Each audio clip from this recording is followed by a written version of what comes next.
Now starting with the build, the Realme X2 Pro has an aluminium body with Gorilla Glass on the front and the back, which makes it very sturdy.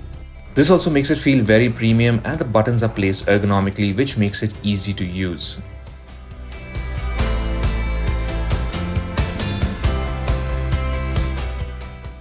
Now second is the headphone jack. It's nice to see Realme still sticking with it. This means you can continue to use affordable wired headphones with this phone.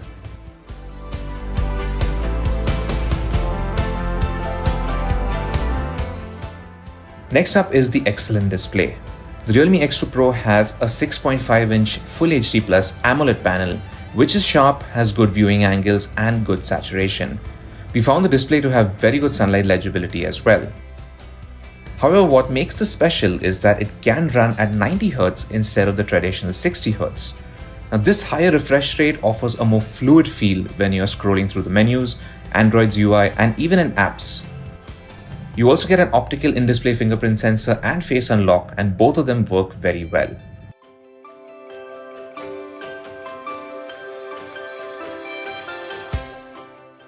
Stereo speakers are something we've increasingly seen manufacturers adopt in budget and mid-range phones, and the X2 Pro has them as well. The bottom one does sound a little louder than the one in the earpiece, but you still get a decent stereo effect. The speakers also support Dolby Atmos, and in videos with Dolby Atmos encoded audio, the surround effect is somewhat perceptible. The speakers also get really loud, so alerts are easily audible even in noisy public spaces. Whether the sound sweeps from the back to all the way in front, arcs overhead, almost anywhere in between.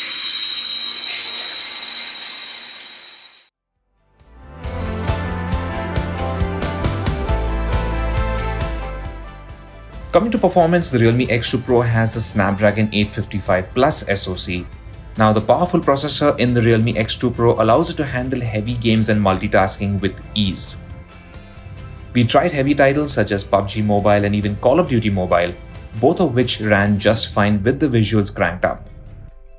Also, games such as Rayman Adventures can take advantage of that 90Hz display.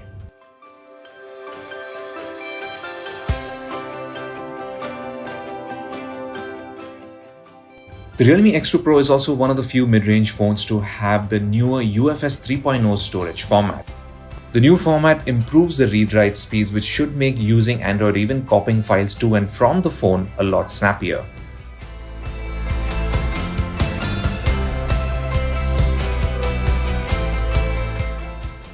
The Realme X2 Pro has pretty good camera performance for this price. It has a 64-megapixel primary sensor, a more useful 13-megapixel telephoto camera with a 2x optical zoom, an 8-megapixel wide-angle camera, and a 2-megapixel depth sensor. Now let's take a look at the camera in a bit more detail. Now in our testing, we found that the primary sensor captured detailed 16-megapixel oversample photos under natural light. Portrait mode also works very well with good edge detection, and you can also adjust the level of blur before you take the shot. In low light, we also found details to be quite good, colors were punchy, and there was very little visible noise. Now one thing to keep in mind, the nightscape is the most effective when you have a decent amount of light sources around. Now thanks to the powerful SoC, the Realme X2 Pro can shoot up to 4K 60fps video. Videos shot from the wide-angle camera had decent details, and the footage was once again stabilized.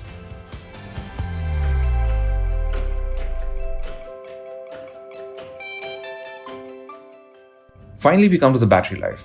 The Realme X2 Pro uses a 4000 mAh battery, and we easily got about a day and a half of runtime on a single charge. Now this would dip a bit when we were heavily testing the camera or playing a lot of games, but otherwise it comfortably lasted a full day. Now with the bundle 50-watt SuperVOOC charger, we managed to fully charge the battery from zero in about 31 minutes, which is extremely impressive.